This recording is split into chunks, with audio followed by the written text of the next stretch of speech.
Bravo à l'Afrique qui s'éveille et qui se réveille. Avant, on voyait juste des cas d'Ibrahim Traoré, mais il y a depuis peu des gens qui suivent ses traces. Et on trouve des présidents africains aujourd'hui qui ont beaucoup de pondérance ou d'attitude, de hauteur d'esprit face aux grands de ce monde, notamment face à Donald Trump. Donc nous venons dans cette vidéo pour vous donner les échos de la Maison Blanche. Oui, les échos du bureau Oval à Washington. Parce que maintenant, on reçoit en direct les chefs d'État et on entre dans les débats. Et un président africain nous a fait honneur. Nous allons lui dire bravo. Bravo pour ce chef d'État africain qui nous a fait honneur par son attitude au bureau Oval. Il n'a pas perdu de sang-froid, malgré les accusations. Donc, si vous voulez connaître ce président et comment il s'est comporté dans un débat face à Donald Trump, mettez-nous des pouces et de nombreux pouces. Nous mettons également ces pouces pour ce président en question, oui. Parce que ce président en question, nous avons fait honneur. Même si par le passé, nous l'avons critiqué, ben, il nous a fait honneur. Donc, si c'est la première fois que vous voyez, ici, nous parlons de géopolitique, de géostratégie, bref, de géographie et de tout ce qui touche à l'analyse spatiale. Oui, c'est ça notre fort. Et nous allons lancer un programme de formation pour la géographie. Donc, de quoi est-ce que nous allons parler? Les échos de bureau Oval, les échos de la Maison Blanche, venant du bureau Oval. Un président africain a été reçu au bureau Oval et il nous a fait honneur, du moins de mon point de vue, même si on peut trouver des critiques quelque part, ben, il nous a fait honneur. D'un point de vue africain, nous sommes très heureux de lui, nous sommes très fiers de lui. Qui est ce président africain? C'est bien sûr le président Cyril Ramaphosa de l'Afrique du Sud, à qui nous disons encore une fois de plus bravo. Bravo pour sa hauteur d'esprit, pour sa tenure. Nous avons parlé de Cyril Ramaphosa dans ses relations très tendues avec la nouvelle administration américaine, avec Donald Trump et surtout avec son équipe de Trump. Et pour cela, pour vous mettre en contexte géopolitique et géostratégique, comprenez que Donald Trump peut-être ne connaît pas trop bien l'Afrique de façon globale, parce qu'avec 54 pays, ce n'est pas évident. Et il ne prend que, et même ses prédécesseurs ne connaissaient pas l'Afrique. On n'avait qu'une idée vague. Le secrétaire d'État parcourait certains États africains, mais pas le truchement des Européens, notamment de la France. Bon, depuis que Donald Trump est arrivé au pouvoir, il y a autour de lui, et nous avons dit dans une précédente vidéo, il y a autour de lui des Africains. Il y a autour de lui des Africains. Et tous ces Africains-là influencent largement sa politique pour le moment. Donc ça, c'est pour vous mettre le contexte. Il y a autour de lui notamment Elon Musk. Elon Musk est un Africain. Lorsque je le dis parfois devant les étudiants, ils étaient surpris de dire que non, ce n'est pas un Africain. Ils disent, mais regardez, c'est là, regardez sur Internet. Ils ont tapé, ils ont vu qu'il est né en Afrique du Sud, mais ils ont nié qu'il n'est pas sud-africain, qu'il n'est pas africain. Mais il a la peau blanche. C'est effectivement un Africain.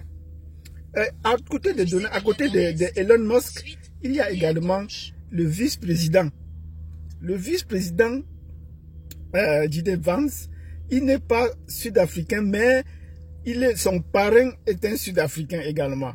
Oui, il faut qu'on le comprenne. Donc, il a été coopté par exemple par un sud-africain pour être à cette position-là. Donc, on peut considérer qu'il est un sud-africain naturalisé. Parce que le parrain de J.D. Vance est un sud-africain. Est un sud-africain, oui. Il faut qu'on se le dise. Des Afrikaners qui viennent d'Afrique du Sud. À côté de lui, il y a également le secrétaire d'État, Marco Rubio. Oui, il n'est pas, bon, son nom montre qu'il est d'origine latino-américaine, mais il n'est pas également, il n'est pas sud-africain, mais le parrain de Rubio est également sud-africain. Donc vous voyez qu'autour de Donald Trump, il y a une clique de sud-africains qui peuvent influencer sa politique. C'est pourquoi d'entrée de jeu, Donald Trump était en tension avec l'Afrique du Sud. Donald Trump était en tension avec l'Afrique du Sud. Et parce que tous ces gens influencent effectivement sa politique. Tous ces gens influencent sa politique. Donc, il a eu des tensions très élevées avec le président sud-africain qui aime aller jusqu'à rompre les accords. À qui nous avons dit bravo pour avoir rompu les accords commerciaux ou refuser d'exporter les produits sud-africains vers les États-Unis qui aussi s'en passaient. Mais la tension a continué de grimper et il a pensé qu'il était temps de venir discuter avec Donald Trump à la Maison Blanche parce que lui aussi, Cyril Ramaphosa, c'est un homme d'affaires, c'est un businessman.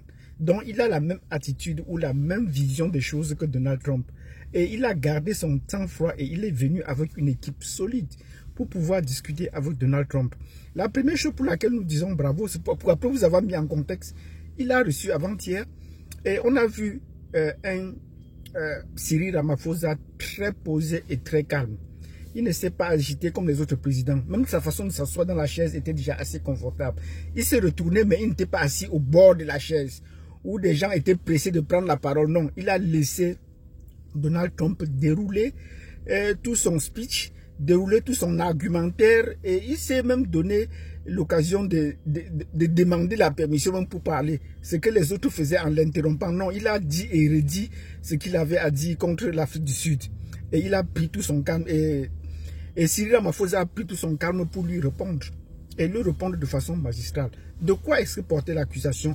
Nous étions tous surpris. Moi aussi j'étais surpris, même estomaqué, surpris que Donald Trump vienne nous pondre une affaire qu'il y a un génocide des Blancs en Afrique du Sud.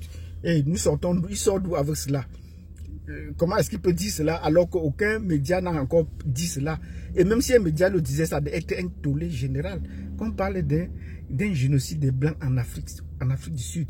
Vous m'excusez si ces mots ci doivent sortir, ben, on doit le dire. Il a bien dit cela.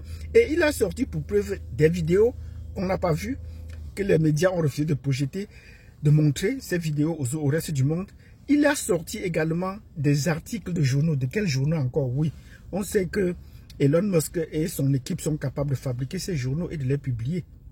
Voilà des accusations très très graves qui portent à l'endroit de l'Afrique et de l'Afrique du Sud en particulier.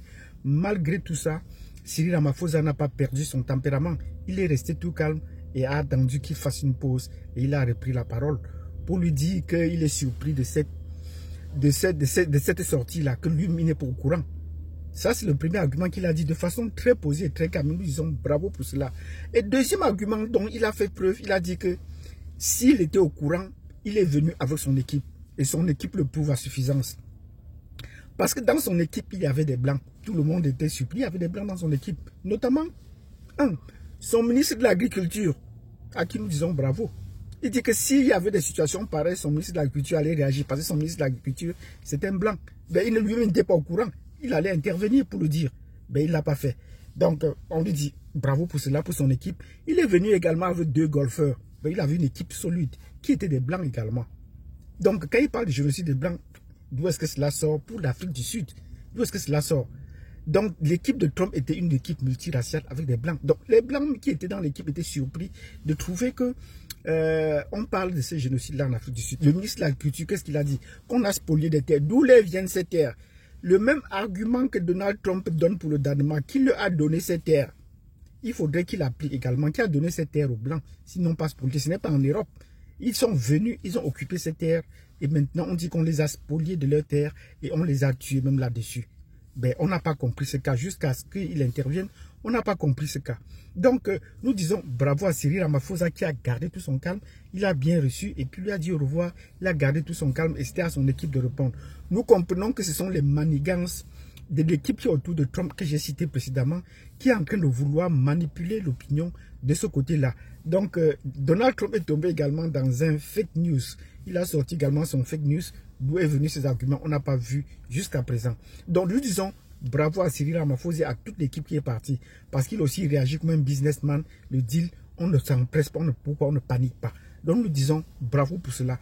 Donc, si vous avez apprécié cette vidéo dans laquelle nous disons bravo à Cyril Ramaphosa pour son calme, sa pondérance face à Donald Trump, il ne s'est pas agité. Et pour l'honneur qu'il fait à l'Afrique du Sud et à toute l'Afrique, parce que son équipe était une équipe assez solide. Même du côté de Elon Musk qui était présent, il n'a pas pu dire autre chose pour ajouter. Donc nous lui disons bravo pour cela. Même si on a évoqué d'autres questions, nous revenons par la suite. Donc Donald Trump et son fake news sur l'Afrique du Sud, bravo à Cyril Ramaphosa. Si vous avez aimé cet argumentaire, mettez-nous des pouces, de nombreux pouces, même pour Cyril Ramaphosa. Et on nous dit bravo et à tantôt.